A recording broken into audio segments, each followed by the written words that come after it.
Summary of The Longest Memory by Fred Dagweir. The Longest Memory is a 1994 book by Fred Dagweir. It is set in 18th and 19th century Virginia, where slavery is a normal part of life.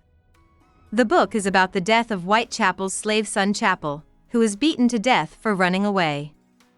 As different characters think back on their time on Mr. Whitechapel's farm, the economic, social, and political effects of slavery become clear.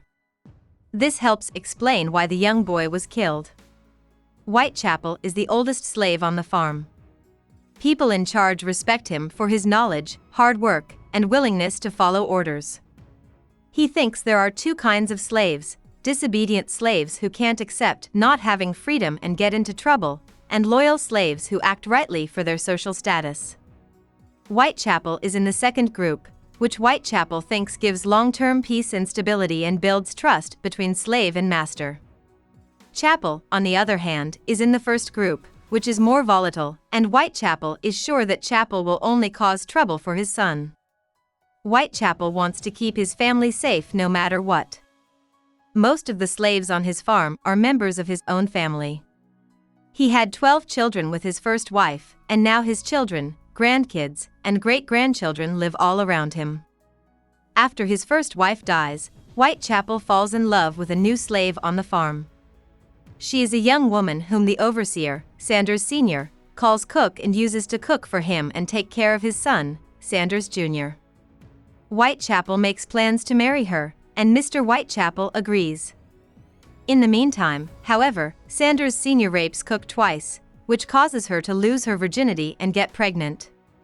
When Cook tells Whitechapel, her new husband, about what has happened, Whitechapel tells his boss. Sanders Sr.'s actions make Mr. Whitechapel angry, so instead of firing him, he gives him a fine and makes him apologize to both Cook and Whitechapel. Whitechapel isn't sure at first if he wants to stay with Cook after he finds out she was raped, but in the end he chooses to stay with his wife, whom he loves, and put the past behind them.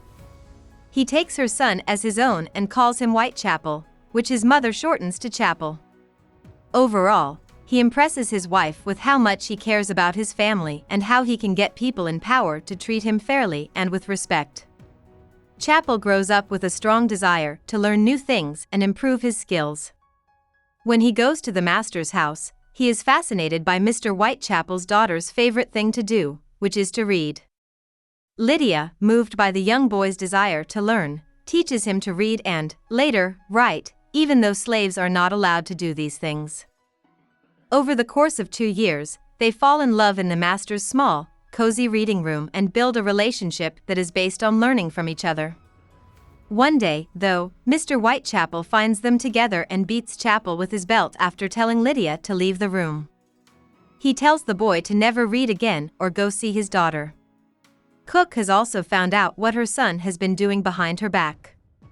Even though she knows it's against the rules, she's proud of what her son has accomplished and likes how his reading voice sounds like that of his master. She respects her husband's ideas about loyalty and how important it is for slaves and masters to be able to trust each other. However, she wants to protect her son's happiness and chooses not to tell anyone what she has learned. But she helps Lydia and Chapel work things out so they can meet outside at night. During these secret meetings, Chapel makes up songs in his head and recites them to Lydia. In return, Lydia recites whole books she has learned to Chapel. They both want to spend the rest of their lives with each other. When Lydia finds out from her brother Thomas that people of different races can date in the North, she tells Chapel that they should think about running away together. Even though there would be many problems and risks on such a trip, Chapel is moved to think about getting away.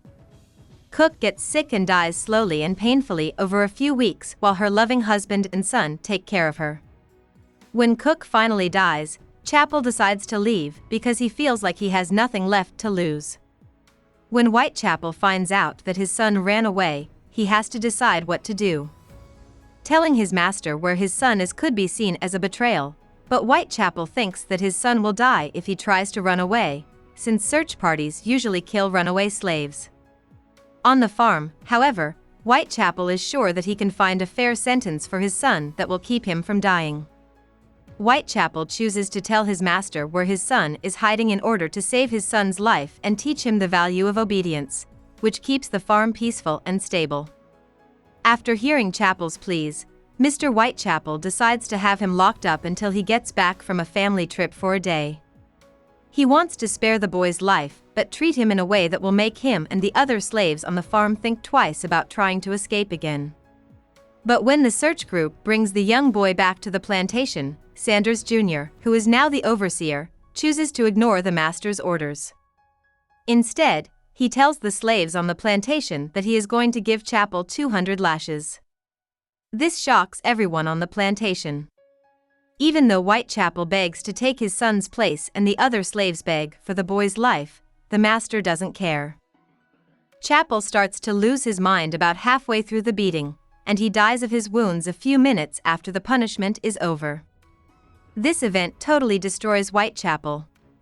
As the rest of the community stays away from him because they think he killed his son, Whitechapel becomes totally passive and indifferent, giving the same lifeless look that his son did when he died. He learns that his trust in the fairness of the system, which he thought would respect his and his family's lives, was false. Instead, he is forced to accept that he was unable to save his own child's life, which fills him with guilt and grief. He chooses to give up his name and all of his memories because he thinks he has lost the right to be a person.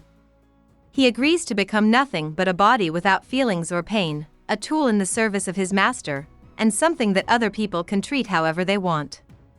Whitechapel thinks back on his life and says that he knew his son was born to be free. His decision is not based on a belief in universal freedom, but on the fact that his son is mixed. He thinks that Chapel's mix of races makes him unfit to be a slave. Whitechapel learns that he was wrong to think that obedience would help him and his family stay alive all his life. Instead, he has to admit that his self-sacrifice mindset has failed him and the people he loved the most. The system of slavery, which is based on the idea that black people are less intelligent and worthy than white people, was stronger than Whitechapel's good intentions. Whitechapel dies in pain and sadness because he knows he made mistakes and that life is unfair. About the author. Fred Daguerre was born in London in 1960 to parents who had just moved there from Guyana. When he was about 2 years old, his parents sent him back to live with his grandma and other relatives. Then, when he was 12, he moved back to London. As a youngster, Daguerre published poems in local newspapers. The tense racial climate in London in the 1970s had a big impact on him. Because of this, he got involved in politics through his work, which is often about racism and the effects of slavery. After becoming a mental nurse, he got a degree in African and Caribbean Studies from the University of Kent at Canterbury in southern England. Mama, which was named after his grandma, was his first book of poems. It came out in 1985, the same year he graduated. The success of this first book made Daguerre known as an important young author in the 1980s and 1990s who could broaden the range of British writing. Over the next few years, he wrote poems and plays that were well received. He wrote about multiculturalism, Afro-Caribbean customs, and the effects of slavery. The Longest Memory, Daguerre's first book, was released in 1994. It was about slavery in the United States and won him 2 important awards.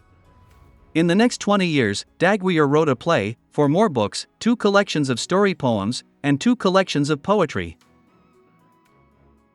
Hope we summarized it fully and you liked it. Please hit the like button and subscribe to our channel so that we are motivated to create more videos.